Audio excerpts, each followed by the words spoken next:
오늘은 이제 우리가 이 잠언을 전체를 보겠는데요. 잠언이 이제 31장까지 되어 있습니다. 그렇죠? 31장까지. 그래서 우리가 이제 그 잠언 25장까지 하면서 소위 말해서 30수라고 하는 중요한 것을 우리가 지난 수요일까지 다 마쳤어요. 그 30가지의 중요한 가르침을. 그래서 이제 이것이 이제 25장까지 했거든요. 그래서 오늘부터 이제 우리가 26장부터 29장은 뭐가 되냐면 이 히스기야 왕 시대에 아마 그 왕궁을 대대적으로 청소를 하고 또 왕궁에 있는 모든 서류들을 좀 정리했던 것 같아요. 그래서 이제 그 당시 이제 발견된 솔로몬 왕의 이러한 모든 잠언들을 갖다가 히스기야 왕의 부하들이 신하들이 그거 갖다 집대성해서 26장서부터 29장까지 이제 솔로몬 왕의 또 잠언서를 갖다가 이 26장에서 29장까지 붙였습니다.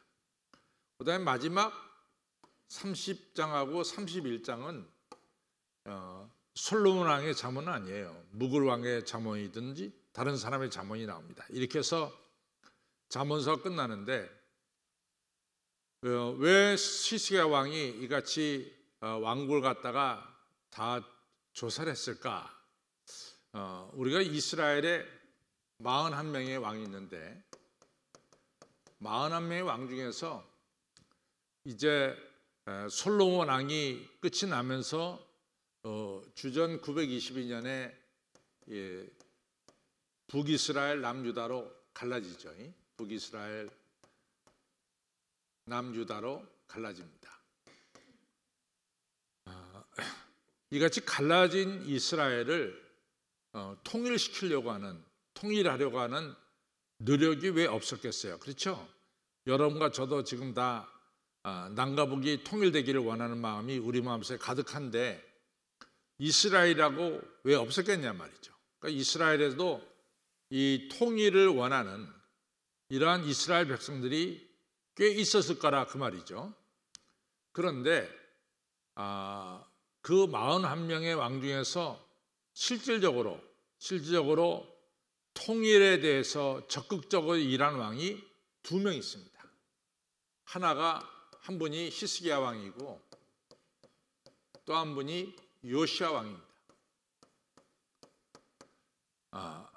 근데 히스기야 왕이 이 통일 운동을 좀 구체적으로 할 수 있었던 것은 722년에 주전 722년에 이 북이스라엘이 아시리아에게 멸망하잖아요. 그래서 이제 북이스라엘 나라는 없고 거기에 남아있는 북이스라엘 사람들이 있었죠.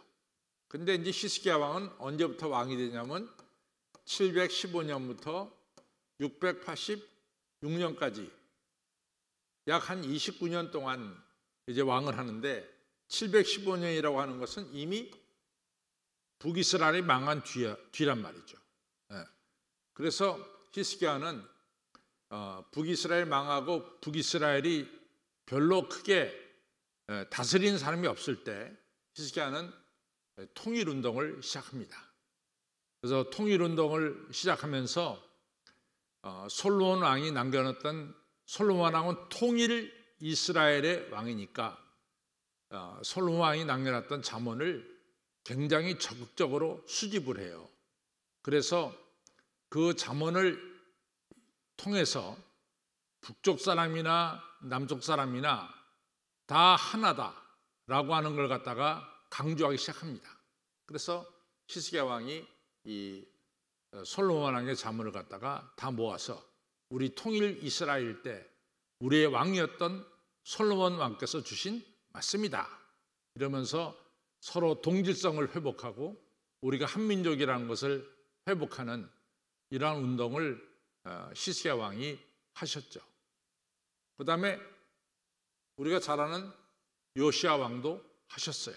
그래서 요시야 왕은 구체적으로 어떤 일을 했냐면은 북이스라엘하고 남유다의 근본적으로 문제점이 되는 건 뭐냐면 북이스라엘의 단하고 베델의 이 여로보암, 느바세 아들 여로보암이 거기다 성소를 세웠어요. 근데 성소는 아시다시피 신명기에서부터 계속해서 하나님이 모세를 통해서 주신 말씀은 성소는 하나로 하라. 하나. 두 개, 세 개가 아니라 성소는 하나로 해라. 그 명령을 그대로 순종한 왕이 다윗 왕이 되겠죠. 그래서 다윗 왕이 성소를 예루살렘으로 정했습니다. 그런데 예루살렘이 이스라엘의 단 하나의 성소가 되어야 되는데 이 여로보암이라고 하는 북이스라엘 왕이 단하고 베델에 성소를 세웠어요. 그러니까 이같이 이스라엘의 통일을 이루는데 문제가 되는 것은 단하고 베델입니다. 그래서 요시야 왕은 단하고 베델을 갖다가 허물어 버려요. 그리고 오직 성소는 예루살렘 하나뿐이다. 그래서 통일 이스라엘 운동을 벌입니다. 이 정도로 우리가 알고, 왜 오늘 우리가 시작하는 잠언 26장서부터 29장은 바로 시스기야 왕 때 시스기야 왕의 신하들이 왕궁에서 수집한 것이다. 또 이 솔로몬 왕의 가르침은 통일 이스라엘 때 왕을 했으니까 북이스라엘 사람들도 부담 없이 받아들일 수 있고 또 남쪽 유다 사람들도 부담 없이 받아들일 수 있는, 어떤 거리낌 없이 받아들일 수 있는 이런 솔로몬의 잠언이다. 이 정도까지만 우리가 26장, 29장을 하면서 서론으로 여기까지 생각하겠습니다. 여러분들 이제 오늘 이제 제가 말씀드린 것 중에서 기억해야 되는 말씀은 통일 이스라엘 위해서 힘쓴 왕이 누구하고 누구다? 히스기야 왕하고 요시야 왕이다. 그 정도로만 기억하시면은 굉장히 큰 수확입니다. 그래서 통일 이스라엘을 하려고 노력을 한 왕이 바로 히스기야 왕하고 그리고 요시야 왕이다. 그다음에 오늘 우리가 읽는 이 잠언은 히스기야 왕 시대에 이 모은 이런 잠언이다. 이 정도까지만 여러분들이 알고 넘어가도 상당히 많은 것을 알고 넘어가는 겁니다. 자, 이제 들어가겠어요. 26장에.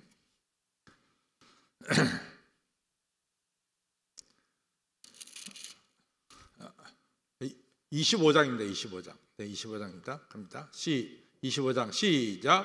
이것은 솔로몬의 잠언이요 유다 왕 히스기야의 신하들이 편집한 것이라. 아까 내가 말한 26장이 아니라 25장부터 29장입니다. 이걸 24장 말까지 30수가 됐고 25장서부터 29장이 바로 좀 고치세요. 25장서부터 29장입니다. 19장까지가 히스기야 왕의 신하들이 모은 그런 잠언이다. 그래서 25장 1절에 이것도 솔로몬 왕의 잠언이요 유다 왕 히스기야 신하들이 편집한 것이니라. 그 다음에 이제 2절 3절을 보면은 이를 숨기는 것은 하나님의 영화요. 그러니까 하나님의 모든 창조의 섭리는 우리가 쉽게 이렇게 발견할 수 있는 게 아니라 이거죠. 우리가 사는 세상에 하나님의 창조의 섭리는 여기저기 다 있는데 그걸 갖다가 우리 눈에 쉽게 발견이 안 되니까 표현을 어떻게 했냐면 하나님의 창조의 섭리는 하나님께서 다 숨겨놨다. 그 얘기는 여러분과 저가 쉽게 찾을 수 없다 이거죠. 그런데 우리를 다스리는 왕은 하나님의 이 창조의 섭리를 또 발견해내서 쉽게 볼 수 없는 것을 갖다가 왕들은 그걸 갖다가 발견해내서 그걸 갖다가 백성들에게 가르쳐주고 전할 때 그때 바로 백성들은 하나님의 이러한 놀라운 섭리를 깨닫게 되고 하나님의 은혜를 체험하게 된다. 이런 뜻입니다. 그래서 이제 보면은 2절에 이를 숨기는 것은 하나님의 영화요. 하나님이 창조의 섭리는 쉽게 볼 수가 없다 이거죠. 하나님께서 일부러 숨기려고 해서 숨긴 것이 아니라 너무 오묘하기 때문에 우리가 쉽게 발견할 수 없다 이거죠. 그다음에 이를 살피는 것은, 그러니까 하나님의 창조의 섭리를 살피는 것, 그것을 알아내는 것은 바로 왕의 영화다. 왕이 이것을 많이 발견할수록 왕은 더 영광스러운 왕이 된다. 또 하늘의 높음과, 여기서 하나님의 높음과 땅의 깊음같이, 땅은 왕을 가리킵니다. 땅의 깊음같이 왕의 마음은 헤아릴 수 없느니라. 왕의 마음도 헤아릴 수가 없다 이거죠. 자, 그 다음에 이제 4절부터 갑니다. 은에서 찢기를 제하라. 그리하면 장색이 쓸만한 그릇이 나올 것이요. 왕 앞에서 악한 자를 제하라. 그리하면 그 위가 의로 말미암아 경고히 서리라. 여기서 4절에 나오는 찢기, 은에서 찢기를 제하라 할 때 찢기는 5절에서 누구를 가리킵니까? 4절 5절이 이제 묶여져 있어요. 그래서 은에서 찢기를 제하라. 그리하면 장색에 쓸만한 그릇이 나올 것이요. 그러니까 그릇이 찢기를 제하면 더 아름다운 그릇이 된다 이거죠. 또 왕 앞에서 악한 자를 제하라. 악한 자가 바로 찢기입니다. 그래서 왕 앞에서 악한 자를 제하면, 그리하면은 그 왕의 위가 의로 말미암아 더 견고하게 서게 될 것이다. 그 다음에 6절 보겠습니다. 너는 왕 앞에서 스스로 높은 채 하지 말라. 대인의 자리에 서지 말라. 우리 예수님이 가르쳐 준 것도 비슷합니다. 이는 사람이 너더러 이리로 올라가라 하는 것이 내 눈에 보이는 귀인 앞에서 저리로 내려가라 하는 것보다 나음이니라. 예수님이 그랬죠. 너희들 어느 잔치자리에 가면은 먼저 윗자리에 가서 앉지 말아라. 아랫자리에 앉았다가 그 잔치를 베푸는 사람이 너보러 윗자리에 올라오십시오 라고 그 말을 듣는 것이 복이지, 네가 먼저 윗자리에 앉았다가 그 잔치를 베푸는 사람이 당신은 아래로 내려가, 이렇게 되면 얼마나 창피하냐 말이지. 그러니까 그래야지 말고 너희들 이 높은 자리에 자꾸만 설라고 하지 말고 아랫자리에 있다가 베푸시는 분이 너보러 윗자리에 올라오라. 그럴 때 위로 올라가라. 이런 얘기죠. 그러니까 겸손해라 이거죠. 그 다음에 이제 6절입니다. 6절, 7절, 6절, 7절입니다. 6절, 네. 6절, 7절 했죠. 이제 8절부터입니다. 8절, 9절, 10절입니다. 너는 극거히 나가서 다투지 말라. 마침내 내가 이웃에게 욕을 보게 될 때 내가 어찌할 줄을 알지 못할까 두려우니라. 이 얘기는 뭐냐면은 지금 우리가 상대방의 일을 잘 모르고 말이죠. 상대방을 잘 모르고 그냥 눈에 보이는 대로, 이것은 이제 26장에도 똑같은 게 나옵니다. 그 상대방의 모든 사정을 잘 모르고 막 상대방을 막 공격을 해요. 그러니까 상대방이 아니 저 사람이 왜 나를 저렇게 공격을 해야 되지?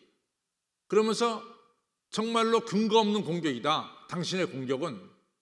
이래가지고 만약에 재판을 걸었다고 치자 말이에요.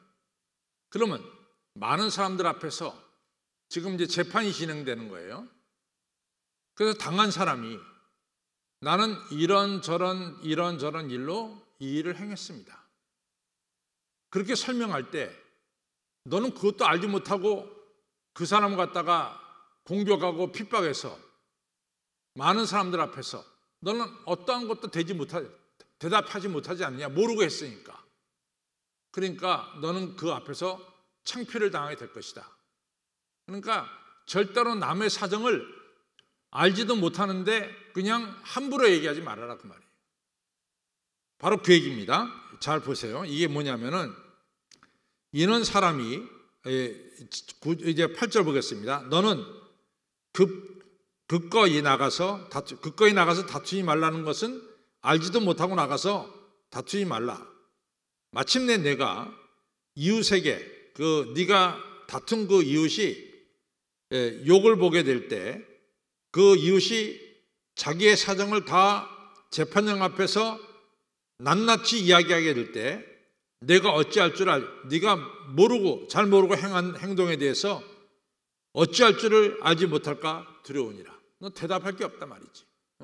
그러니까 절대로 남의 사정을 제대로 알지 못한 가운데서 남을 갖다 비판하지 말아라 하는 얘기입니다.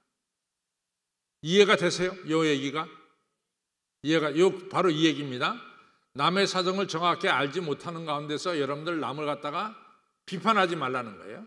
만약에 비판받은 사람이 나를 갖다 고소해서 재판장 앞에 설 때 나는 그냥 뭣도 모르고 비판했어요. 근데 그 사람은 비판받을 만한 일을 절대로 한 게 아니거든. 그때 네가 어떻게 되겠냐 말이야. 많은 사람들 앞에 네가 수치를 당하지 않겠느냐. 그러니까 확실히 알지 못하면은 남을 비판하지 말아라 이런 얘기입니다. 그 다음에 9절은 너무 중요한 얘기를 합니다. 9절은 뭐냐면 너는 이웃과 다투거나, 여기서 이웃과 다툴 때는 항상 재판장 앞에서 다투는 걸 가리켜요. 너는 이웃과 재판장에서 다툴 때 너는 네 입장, 변론만 하고 네 입장만 이야기하고 그 재판을 다툴 때 그 남의 비밀도 거기 나올 거 아니냐 말이지. 그 사람의 비밀을 재판장 밖에 나가서 누설하지 말아라 이런 얘기예요.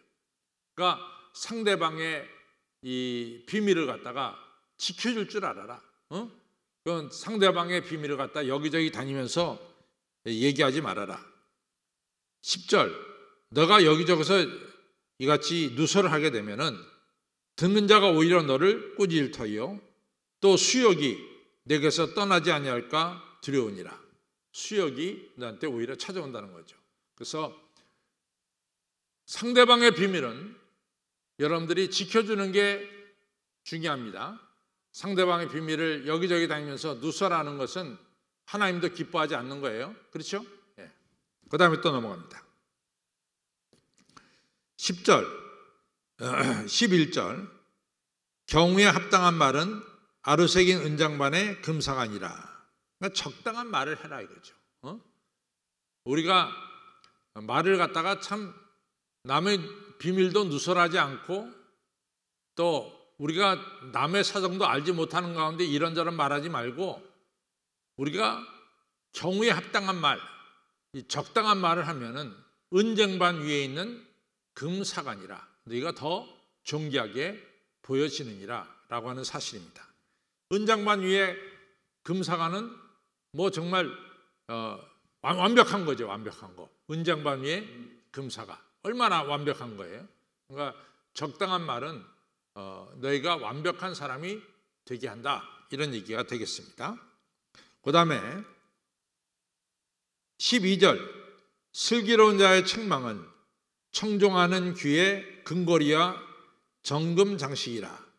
다시 말해서 우리가 선생님의 가르침이나 또한 우리 랍비들의 가르침을 청종하는 자, 잘 듣고 마음에 새긴 자는 귀의 근거리와 정금 장식같이 아주 훌륭하다 이런 얘기예요.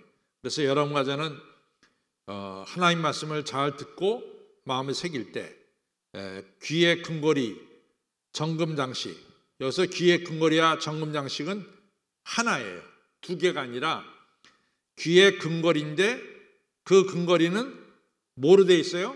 정금으로 돼 있다. 하나를 말하는 겁니다. 가장 귀한 근거리다 이거죠. 13절 충성된 사자 할 때 이 사자는 엠바사다를 가리킵니다. 대사를 가리켜요. 나라를 대표로 해서 다른 나라에 가서 왕의 말을 대신 전하는 사람을 가리켜서 여기서는 뭐라고 말하냐? 충성된 사자예요. 근데 이 엠바사다가 글을 보낸 이 엠바사다, 정말 이 엠바사다 대사가 너무 잘해. 왕이 생각하는 것 이상으로 상대방에게 너무 말을 잘 전했어요. 그 왕이 그것을 듣고 나서 얼마나 왕이 기쁘겠어요. 그러니까 왕의 기쁨을 어떻게 표현하느냐? 이것은 충성된 사자, 정말로 왕의 말씀을 잘 전달한 사자는 그를 보낸 이에게, 왕에게 마치 추수하는 날에, 추수하는 날 얼마나 더워요? 목이 타죠?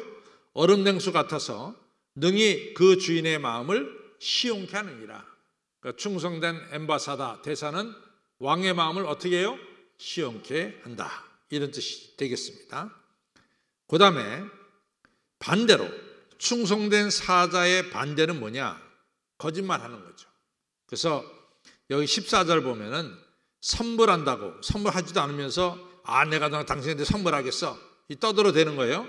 선물한다고 거짓 자랑하는 자는 구름과 바람이 많은데 비는 안 와. 아무 쓸모가 없다 이거죠. 쓸모없는 사람이 돼버리고 만다 이거죠. 그 다음에 15절, 오래 참으면, 인내하면은 관원이 그 말을 용납하나니, 막 참고 인내하고 참단 말이지. 그러면은 드디어 관원이 우리의 말을 들어줘요. 그래서 부드러운 혀는 가장 딱딱한 뼈를 꺾을 수 있다 이거죠.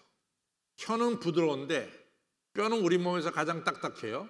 그런데 인내하는 자, 끝까지 인내하는 자는, 부드러운 혀 같은 자는 이 뼈를, 아주 강한 것도 꺾을 수 있다. 그러니까 인내하고 참아라, 이런 얘기죠. 그 다음에 이제 16절은 우리의 절제를 가리킵니다. 16절, 너는 꿀을 만나거든 조카리만큼 먹어라. 꿀이 너무 좋은 거니까 조카리만큼 먹어라. 그러나 과식하지 말아라. 더 먹지 말아라. 과식함으로 토할까 두려우니라. 요 얘기는 나중에 또 나와요. 그러니까 여러분과 저는 아무리 좋은 것을 이같이 만났다 하더라도 배가 터질 만큼 먹는 게 아니라 적당하게 먹어야 된다라는 얘기예요. 그 다음에 17절도 아주 중요한 얘기입니다. 너한테 이웃집이 너무 잘해줘. 정말 네가 오면 이웃집이 너무 환영하고 너무 좋아해. 그렇다고 해서 그 이웃집에 자꾸만 가지 말아라, 그 말이야. 얼마나 이게 중요한 말씀입니까? 우리가 가면 그 이웃집이 잘해줘요. 가면 또 가고 싶은 집이야. 그렇다고 해서 계속해서 가지 말아라, 그 말이에요. 그래, 부담을 주지 말아라 이거지. 그래서 17절, 너는 이웃집에 자주 다니지 말라. 그가 너를 싫어하며 미워할까 두려우니라. 자꾸마냥 하면은, 찾아오면은 싫어질 수도 있겠죠. 그러니까 절제하라 이거죠. 그 다음에 18절, 그 이웃을 쳐서 거짓 증거하는 자는 사람은 방망이요, 칼이요, 뾰족한 사. 이거 굉장히 재미있는 얘기인데, 거짓 증거하잖아요. 그러면 우리 이성남 권사가 제 앞에 가까이 있단 말이지. 그러면 가까이 있는 사람에게는 방망이로 치는 것 같고, 그렇죠? 조금 멀어진, 약간 우리 윤 권사님, 우리 장 권사님 같은 경우는 조금 떨어졌으니까 그 조금 떨어진 사람에게는 칼을 찌른 것 같고, 저 멀리 있는 사람이 뭐요? 화살을 쏘는 것 같다. 그러니까 이 얘기는 거짓 증거한다는 것은 가까이 있는 사람이나 조금 떨어진 사람이나 저 먼데 있는 사람에게 다 뭐요? 상처를 주는 것이다. 그걸 아주 표현을 재밌게 했어요. 가까이 있는 게 방망이고, 조금 떨어진 사람에게는 칼이고, 저 멀리 있는 사람은 뭐예요? 화살을 쏴. 그래서 우리가 거짓 증거한다는 것은 가까이 있는 사람이나 좀 멀리 떨어진 사람이나 아주 멀리 떨어진 사람 모두에게 다 피해를 주는 것이 거짓 증거다, 이 얘기가 되겠습니다. 자, 또 넘어갑니다. 그 다음에 이 19절은 참 중요한 얘기예요. 방장로님, 친구가 있단 말이지. 그런데 그 친구가, 저 친구가 조금 정직하지 못한 면이 있어요. 친구지만은. 있잖아요. 친구지 하지만 저 친구가 좀 정직하지 못한 면이 있다고. 그런데 친구야. 근데 그 친구를 내가 조금 어려울 때 그 친구를 믿을 것 같으면은 바로 뭐냐? 자기 발에 발등을 찍는 거와 똑같다는 거지. 그런 친구는 믿어서는 안 된다는 거야. 아무리 친구라 그래도 뭐 자주 만나니까 친하단 말이야. 근데 내가 친구니까 알지. 저 친구가 좀 불성실하다는 걸 알지. 근데 이제 환난 날에 내가 어려울 때 그래도 제3자를 믿는 것보다 그래 내 친구니까 저게 좀 불성실하다 그래도 그래 나하고 오랫동안 같이 사귀었잖아. 그러니까 저 친구가 날 어려울 때 도와주지 않겠어? 내 편이 되지 않겠어? 라고 믿는다면은 그 큰 실수라 이거지.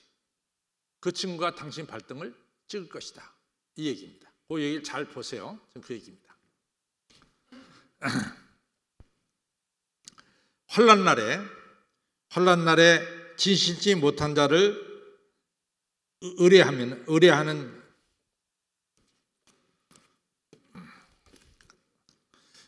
환난 날에 진실지 못한 자를 의뢰하는 의뢰는 부러진 이와 위골된 발 같으니라. 아무 소용이 없어요. 부러진 이 가지고 음식도 못 먹고 또 위골된 발 가지고 걸을 수도 없는 거예요. 아무 도움이 못 된다는 거예요. 나중에 이제 26장에 가면은 이 진실지 못한 친구를 믿는 자는 자기 발등에 도끼를 찍는 것과 똑같다. 이렇게 얘기하고 있습니다. 그래서 우리가 보기에 이 진실지 못하고 이 성실하지 못하고 거짓이 있는 사람은 믿어서는 안 된다. 이 얘기가 오늘 결론입니다. 여기에. 그 다음에 20절 마음이 상한 자에게 노래하는 것은 추운 날에 옷을 벗은 것 같고 상처난 그 상처 위에다가 초를 부은 것 같으니라. 아까 적당한 말은 은쟁반에 금사라 그랬어요. 그러니까 상대방의 상황을 보고 얘기를 해야지 상대방의 상황을 보지 않고 막 상대방의 분위기도 파악하지 않고 이렇게 뭐 예를 들어서 장례식 가서 축가를 부른다던가 그런 건 안 되는 거지 아니에요. 그렇죠? 그런 거 하지 말아라 얘기야. 그러니까 적당한 말을 해라. 그 분위기에 맞는 말을 해라. 그렇게 안 하는 것은 바로 마음이 상한 자에게 노래하는 것은 그러니까 장례식장에 가서 축가를 부른다는 것은 추운 날에 옷을 벗은 것 같고 상처난 소다 위에다가 초를 부은 것 같이 상대방을 더 아프게 만드는 것이다. 우리가 적당하게 말을 해야 된다 이거죠. 그 다음에 21절, 22절은 여러분과 로마서에서 볼 수 있어요. 그렇죠? 로마서에 보면은 내 원수가 배고파거든 식물을 먹이고 목말라 하거든 물을 마시거라. 그러니까 원수를 사랑해라 이거죠. 그렇게 하는 것이 원수를 이게 이제 잘못 이해할 수가 있는데 그것이 이제 복수하는 것이다. 그리하는 것이 뭐 핀스로 그 머리에 놓는 것과 일반이요. 그 얘기는 뭐 그 사람 머리를 태우는 것이다. 뭐 이것이 아니라 그 사람으로 하여금 너희 사랑 때문에 자기가 잘못됐다는 것을 깨닫고 창피하게 여기게 될 것이다. 바로 이런 자에게 원수를 사랑하는 자에게 여호와께서는 상을 주시리라. 이런 얘기입니다. 그 다음에 21절을 보겠습니다. 23절을 보겠습니다. 그러니까 여기서 중요한 것은 남을 자꾸만 남을 해코지해서는 안 돼요. 이 참소한다는 거 해코지하는 거 아니에요. 남의 자꾸만 잘못을 들춰내고 또 들춰내는 것은 뭐냐? 이것은 이 북풍이 비를 일으킨 같이 참소하는 이는 그 얘기를 듣는 사람 얼굴에 분노를 일으키게 하느니라. 그렇죠? 분노를 일으키게 하느니라. 그러니까 해코지하거나 남을 참소하는 그런 혀를 가지지 말아라 이거죠. 또 24절에 다투는 여인과 함께 큰 집에 사는 것보다 움막에서 혼자 사는 것이 나으니라. 그 다음에 25절, 먼 땅에서 오는 좋은 기별은 목마른 사람에게는 생수 같으니라. 정말 간절하게 좋은 소식을, 승리의 소식을 기다리는데 그 소식이 드디어 왔어요. 그 소식은 목마른 사람에게 냉수 같으니라. 그 다음에 이제 26절은 우리가 조금 중요한 게 생각을 해야 돼요.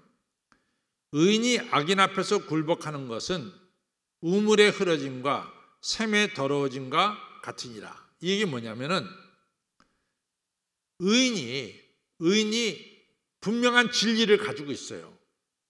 근데 의인 옆에 악인들이 상당히 많은데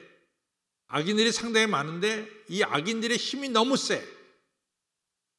그러다 보니까 의인이 진리를 접었어. 진리를 접은 거예요.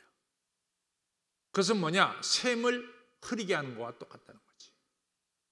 어떤 경우에서도 의인은 진리를 끝까지 밀고 나가야 된다는 얘기예요. 이 얘기는 그 의인이 그 진리를 붙잡지 않으면은 어떻게 되냐 이거지. 어떻게 되냐 이거지. 그러니까 제가 오늘 이 말씀을 이렇게 생각하면서 요즘 우리가 새벽에 버가모 교회에 대해서 생각을 하죠. 그래서 소아시아 7교회가 요한계시록 2장 3장에 나오는데 뭐 에베소 교회, 서머나 교회, 버가모 교회, 두아디라 교회, 사대 교회 하면서 이제 7개가 나오잖아요. 근데 7교회 중에서 유일하게 순교자 한 명이 나와요. 버가모 교회에서 나오죠. 그 순교자 이름이 뭘까? 안디바란 말이야. 그 안디바는 주변 사람들이 다 황제에게 절해라, 괜찮다, 절해라 그러지만 안디바는 나는 우리 주님밖에는 주님이 없어. 그래서 절하지 않았기 때문에 안디바는 순교를 당하죠. 그럼 그 사람은 뭐를 세우는 거야? 진리를 지키는 거지. 근데 주변 사람들이 너무 많아가지고 베드로처럼 나 예수님 모른다 그러면 뭐예요? 진리가 흐려지게 된다. 이런 얘기입니다. 무슨 말씀인지 충분히 이해가 되시죠? 네, 그 얘기입니다. 자, 그 얘기입니다. 그 다음에 26절 다시 한번 읽을까요? 시작. 의인이 악인 앞에 굴복하는 것은 우물이 흐려짐과 샘이 더러워짐과 같으니라. 그 다음에 다시 절제에 대해서 얘기해요. 마지막 27절 28절은 절제입니다. 꿀을 많이 먹는 것이 좋지 못하고 자기의 영예를 구하는 것이 헛되니라. 그러니까 절제하지 않으면 모든 것이 좋은 것이 아니라 이거죠. 절제를 해야 된다 이거죠. 28절 시작. 자기의 마음을 제어하지 아니하는 자는 성이 무너진 것 같고 성벽이 없는 것과 같다. 절제가 없는 사람은 성읍이 무너진 고 성벽이 없는 것 같이 기반이 없어져 버린다 만다 이거죠. 절제가 우리 신앙생활에 상당히 중요한 것임을 우리는 알 수 있습니다. 자, 결론을 가겠습니다.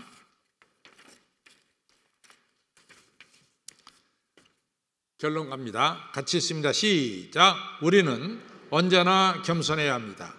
그리고 스스로 높은 데로 나가지 말아야 합니다.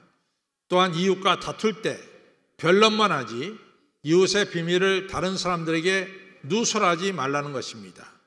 올바른 말은 우리 앞에 있는 것을 빛나게 하는 것입니다. 은쟁반에 금사가라 이거죠. 시작. 충성된 사자가 되어서 왕을 기쁘게 해야 되는 것입니다. 지혜로운 제자는 항상 자족과 절제를 해야 하는 것입니다. 아무리 맛있는 꿀이라도 절제하지 않으면 다 토할 수밖에 없는 것입니다.